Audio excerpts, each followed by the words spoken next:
is living proof that years of early mornings don't have to leave you looking like me. It's Penny Smith. Oh, nice to see you. Ah. 17 years of waking up before dawn. I know. You must be loving it not doing it now, aren't you? Do you know what? I've lost all self-control, though. It's terrible, right? Because of that, I had to be so disciplined. I didn't drink during the week. I didn't drink coffee or tea. Yeah, I can remember you used to sleep 4 hours in the afternoon. 4 hours in the afternoon, 4 hours at night and everything else, and I was healthy and everything.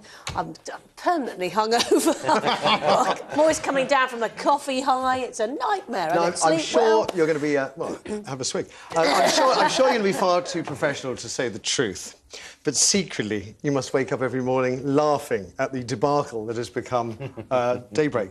I couldn't possibly comment. No, I mean... Have you seen it? I haven't seen it because I don't generally wake up in time. When I don't have to get up early, I now sleep until 9 or 10 in the morning because it's no...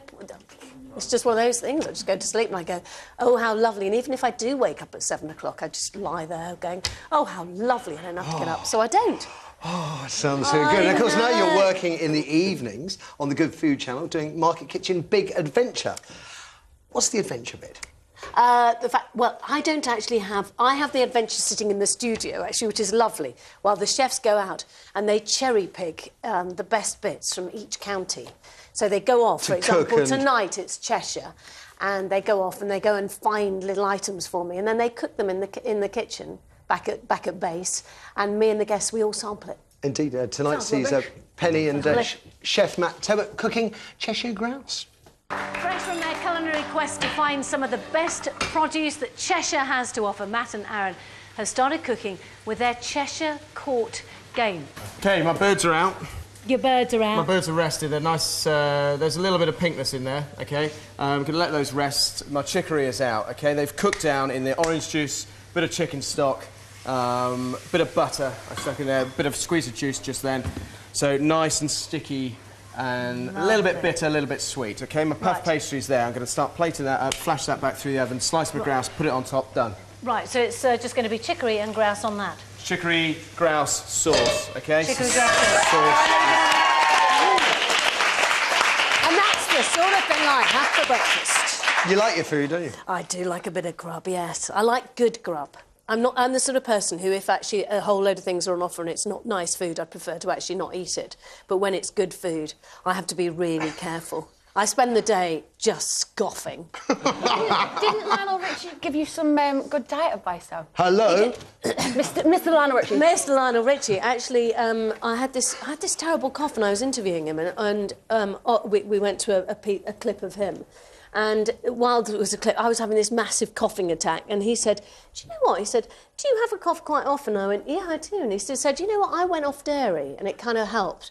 And I went off dairy for 2 years. You're not one of the intolerant crowd, are you? Well, not intolerant, but I think, you know, if you eat it... Lactose exactly, lactose indignant. But it did help. And I went off it for 2 years. Now I don't care. But, back to the penny I know. Exactly. But at the time, it really did work. I mean, you know, again, it was part of that routine of trying to be really...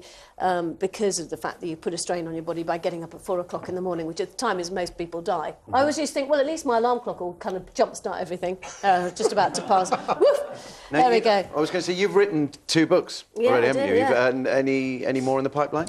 Well, I'm supposed to have had the 3rd one actually finished by about a couple of weeks ago. You were telling me before you came on air, that, you know, you're falling back to your natural position of writing every day, and you haven't been writing No, I every didn't day. say writing every day. I said going to the pub and then writing. To the pub every day. No, I'm working every single... Virtually most days I'm working, and I have to have...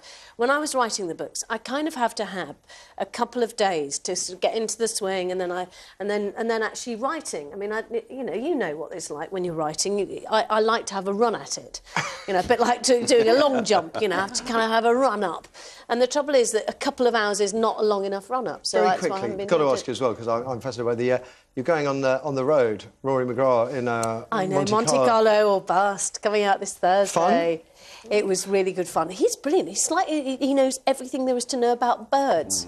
There comes a point, actually, which you don't really care, and you just get, I will always call it a robin, I really don't care. But it's still, I love people who are clever. Who was the driver, or did you both do it? I drove. You can't trust anybody else when you're driving, can you? No. I love this lady. Now, let me tell you about today's show, folks.